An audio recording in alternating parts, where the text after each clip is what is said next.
In 2025, the Philippines witnessed one of the most unexpected political rifts within its most powerful family. Senator Imee Marcos, the elder sister of President Ferdinand Bongbong Marcos Jr., made a public accusation that shocked the nation and sparked intense debate across media platforms. Today, we break down the controversy, the statements, and the responses, and explain how this moment became a major part of modern Philippine political history.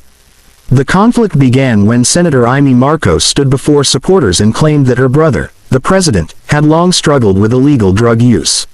She said the family had known about it since his younger years, and that the problem allegedly grew worse when he got married.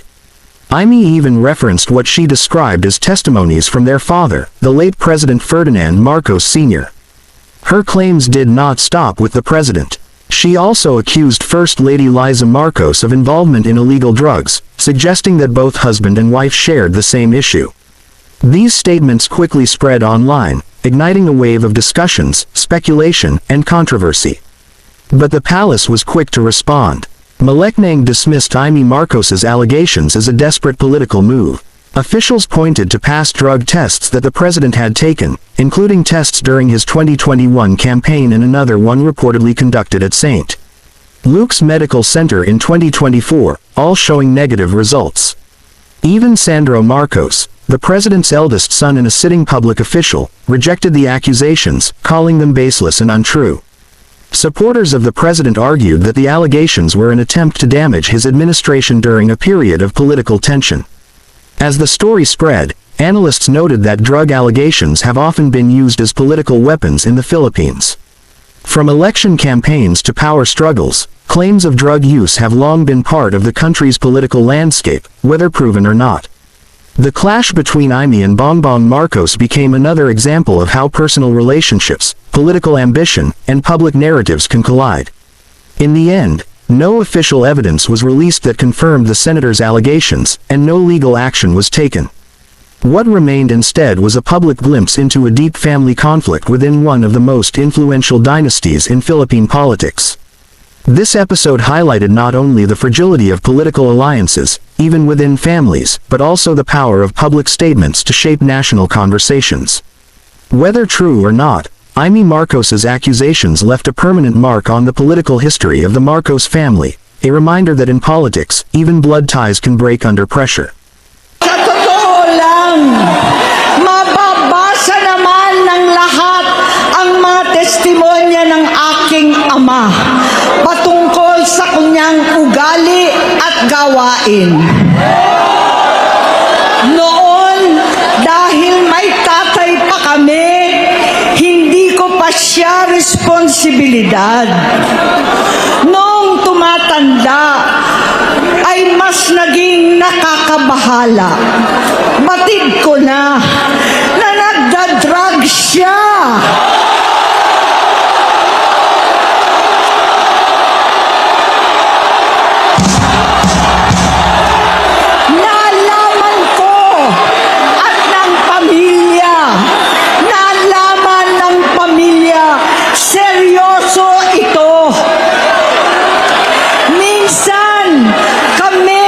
Presidential Guard at Metro Gompa ang naglilinis tuwing nagpa-party po sila.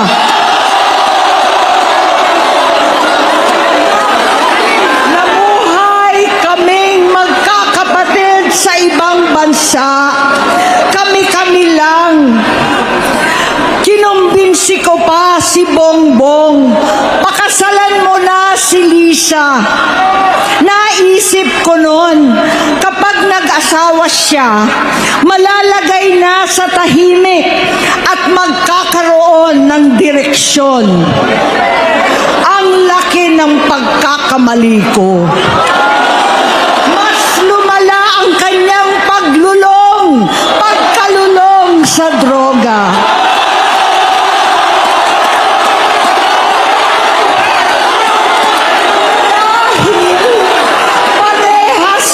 Silang mag-asawa.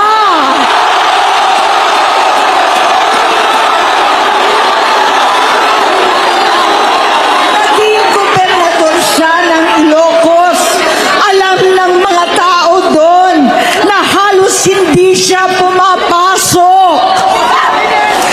Tuwing kukumprontahin ko siya, ay nagsasabi siyang magbabago na siya, aalisin na niya ang bisyo. Hanggang sa may nagsumbong na naman sa akin na sa paggising pa lang sa umaga, kasabay ng almusal, marijuana pala.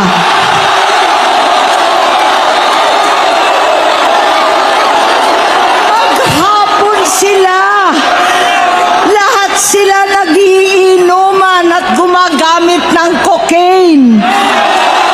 Kasama ng asawa at barkada. Tulad ng ama ko, kinastigo ko ang mga barkada niya. Ang nasirang si Bong Dasa, si Edvi Cruz, Inigo, Tony Boy, Sap Anton, alam po ninyo yan. Paano nagre-resign na sa takot ang mga pulis nila at staff dahil sa lumalalang bisyo. Inayos ko sila dahil gusto niyang ituwid ang buhay niya.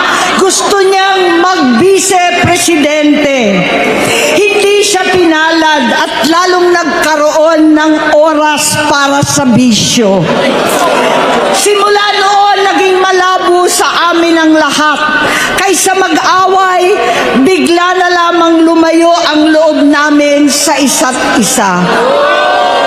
Noong 2016, kasabay ng kampanya ni dating Pangulong Duterte laban sa droga, lumabas ang pangalan ni Bongbong sa listahan.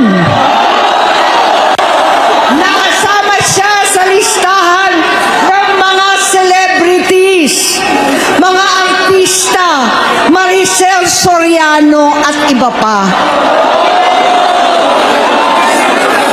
Masinsinan kong kinausap si Pangulong Rodi. Halos manikluhod ako. Sinabi kong ayon sa kapulisan, dapat unahin, usigin ang mga pusher at saka na lamang sagipin ang mga user. Naligtas si Bongbong. Labis ang takot ko at pag-aalala. Kinausap ko siya at nagsabi siyang talagang siya ay nagbabago na. Muli at lagi, hindi ako nawalan ng pag-asa. Ako'y naniwala ulit. Mula noon na natatanggap ko na lang na balita tungkol sa kapatid ko ay regular na pagpapadoktor. Kaya kumalma naman ako. Inisip ko, totoo, dahil naopera na ang tuhod niya sa gout. Siguro, totoo na ito. Hanggang nito, nalaman ko na tuloy ang paggamit niya sa mga party, nagarapalan naghahain ng droga. Pinagmamalaki pa ng mag-asawang kayang-kaya nila ang microdosing ng cocaine. Hati-hatiin daw para 4 na beses sa isang araw. Hindi mabibisto. Ang pampapadoktor, pinalabas nilang pag-stem cell. Nagpapalit daw ng dugo. Nagpapa-blood transfusion. Kayang-kaya raw. Hindi ko maintindihan ang pinagsasabi. Noong 2021, kahit papano, nagkikita kami at nagkakausap. Sumumpa siya sa aking talagang hinintunan niya. Naniwala ako kasi sabi niya gusto niyang tumakbo. Ang sabi ko, tutulong ako sa abot ng aking makakaya. Ipinakilala ko si Bongbong kay Inday. Naging magkatandem sila. Pagkatapos noon ay biglang hindi na niya ako ulit kilala. Kahit si Inday, nagtataka. Bigla ko na itsapwera. Kahit ganon, nangampanya pa ako para sa kanya. Kahit si Inday na lang ang